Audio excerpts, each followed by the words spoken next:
પોરબંદર શહેરના વીજ ગ્રાહકોને પડતી મુશ્કેલીઓ અંગે આમ આદમી પાર્ટી દ્વારા રજૂઆત કરવામાં આવી હતી તેમજ તાત્કાલિક આ સમસ્યાનું નિરાકરણ કરવા માંગ કરવામાં આવી હતી।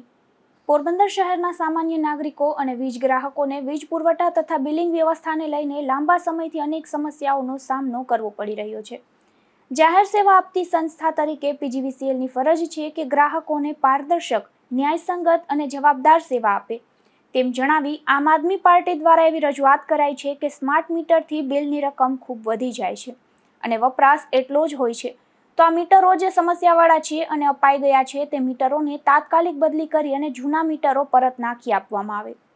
તેમજ પીજીવીસીએલ દ્વારા ગ્રાહકોને બિલની રકમ, વીજ કાપ કે મેન્ટેનન્સ અંગે SMS દ્વારા માહિતી આપવામાં આવે છે, પરંતુ વીજ દર વધારાની માહિતી ગ્રાહકો સુધી પહોંચાડવામાં આવતી નથી તથા અગાઉ ગ્રાહકોને એડવાન્સ બિલ ભરવાની સુવિધા ઉપલબ્ધ હતી, જે હાલમાં બંધ કરવામાં આવી છે। ઘણા લોકો બહારગામ હોવાને કારણે મહિનાઓ સુધી બિલ ભરાઈ શકતું નથી અને પછી એક સાથે વધુ રકમનું બિલ આવે છે અથવા કોઈ પૂર્વ નોટિસ વિના જ વીજ કાપ કરવામાં આવે છે। આથી એડવાન્સ બિલ ભરવાની સુવિધા ફરી શરૂ કરવામાં આવે તો ઘણીવાર 2 કે 2.5 મહિના પછી બિલ બનાવવામાં આવે છે, જેને કારણે યુનિટના સ્લેબ વધી જાય છે અને ગ્રાહકોને વધારે દરે બિલ ચૂકવવું પડે છે।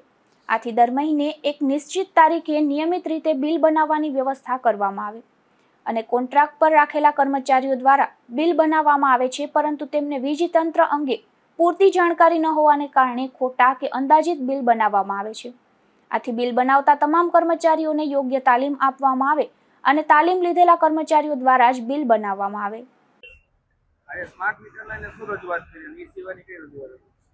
પોરબંદર આમ આદમી પાર્ટી દ્વારા જ્યારે ડોર ટુ ડોર અમારે કેમ્પેઇન ચાલતું હતું ત્યારે સ્માર્ટ મીટરની ખૂબ જ ફરિયાદો લોકો દ્વારા કરવામાં આવી કે બિલ ખૂબ વધારે આવે છે અને દર મહિને આવે છે અને બિલની સંખ્યા લગભગ 35 થી 40% એની રકમ વધી ગઈ છે। તો આ અંતર્ગત અમે ઘણા લગભગ 11 જેટલા સમસ્યાઓ જે લોકોએ કહી છે એ લઈ અને અમે આજે અહીંયા આવ્યા હતા અને સ્માર્ટ મીટર માટે અમે એમને મુદ્દો કીધો કે ભાઈ સ્માર્ટ મીટરમાં બિલ હવે મહિને આવે છે ને મહિને પણ એટલું બધું આવે છે જે 2 મહિને નહોતું આવતું। તો એ લોકોએ કહ્યું કે ના, એવું નથી હોતું, અમે તમને સાબિત કરી દઈએ સ્માર્ટ મીટરથી બિલ વધારે નથી આવતું। અને અમે એમને એ પણ પૂછ્યું કે સ્માર્ટ મીટર ફરજિયાત છે કે નહીં, તો એમણે કીધું કે હા, સરકાર તરફથી આવેલું છે, ભારત સરકાર તરફથી, કે આ સ્માર્ટ મીટર ફરજિયાત છે અને અમારી પાસે એવી RTI છે કે આ સ્માર્ટ મીટર ફરજિયાત નથી, છતાં પણ સાહેબે અમને કીધું કે સ્માર્ટ મીટર ફરજિયાત છે। અમે એ લોકોને 11 મુદ્દા આપ્યા છે, તેમાં વિવિધ મુદ્દાઓ છે।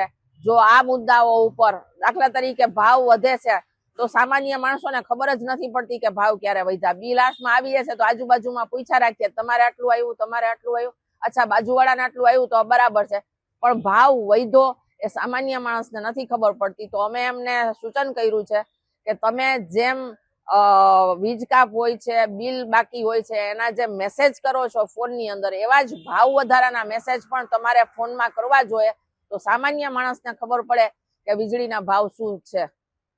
સરકારી કચેરીઓના બિલ બાકી જે છે એના વિશે આપણે શું રજૂઆત કરીએ? સરકારી કચેરીઓના મસ્ત મોટા બિલ બાકી છે। એક માણસનું મારા ઘરે આજે જો હું 1 મહિનાને માથે 15 દિવસથી બિલ ના ચૂકવું તો અચાનક આવીને કનેક્શન કાપી જાય છે, જ્યારે પાણી વિભાગ, મહાનગરપાલિકા, કલેક્ટર, ત્યાં એટલા બધા બિલ બાકી છે કરોડોમાં, તો એ જગ્યાએ કોઈ એક્શન લેવામાં વામણી કેમ પડે છે વિદ્યુત બોર્ડ, એ માટેના અમારા પ્રશ્ન હતા અને એમને કોઈ સંતોષકારક જવાબ ન આપ્યો।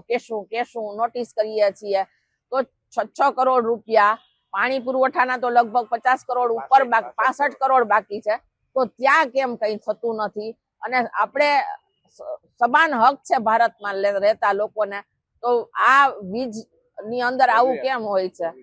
અને લોકોએ ખાસ આ બધી બાબતમાં જાગૃત રહેવું પડશે અને અમને સાથ દેવો પડશે। જો 7 દિવસની અંદર એ લોકો અમને વ્યવસ્થિત જવાબ નહીં આવે તો ઉગ્ર આંદોલન કરશું અને પોરબંદરની જનતાની સાથે રહીને કરશું।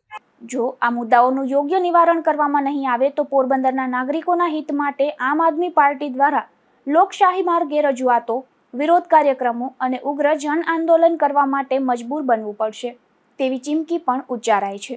આ રજૂઆતમાં શહેર પ્રમુખ ડોક્ટર નૂતનબેન ગોકાણી સહિતના આગેવાનો ઉપસ્થિત રહ્યા હતા। નિપુલ પોપટ સાથે અશોક થાનકી, ગુજરાત ન્યૂઝ, પોરબંદર.